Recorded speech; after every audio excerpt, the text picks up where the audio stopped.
Nakatakdang magkasa ang pamahalaan ng isang malawakang pagbabakuna sa kabataan. Layon nitong protektahan ang mga bata laban sa iba't ibang uri ng sakit. Si Alan Francisco sa sentro ng balita, live.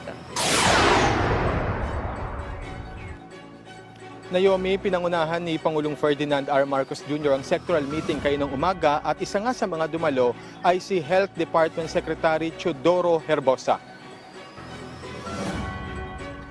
Naomi, sa briefing sa media kanina, sinabi ni Secretary Herbosa na ipresenta niya kay Pangulong Marcos ang programa para sa pagbabakuna sa mga kabataang Pilipino. Sa katunayan, may isasagawang nationwide bakuna eskwela sa October 7 kontra sa mga sakit tulad ng measles, rubella, polio, Hep B at marami pang iba. Habang every Friday na sa loob ng buwan ng Oktubre, maaari nang magpabakuna ang mga batang gustong magpabakuna sa lahat ng mga eskwelahan ng DepEd. Target nito ang mga grade 1 students at ang mga grade 7 students, gayon din yung mga grade 4. Lumalabas kasi sa datos na kailangang pataasin ang vaccination sa bansa.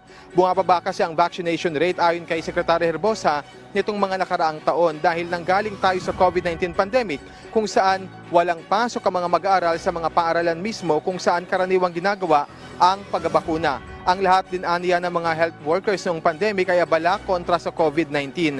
Kaya naman, para mapalakas ang vaccination program, iniimbitahan ni Secretary Herbosa si Pangulong Marcos. Sa makatuwid na Naomi, every year ay target ng Health Department na mabakunahan yung nasa 2 milyong mga kabataan. Kabilang na rin dyan yung mga nanay na nagdadalang tao para as early as pregnancy ay matiyak na malusog yung kanilang mga dinadalang babies.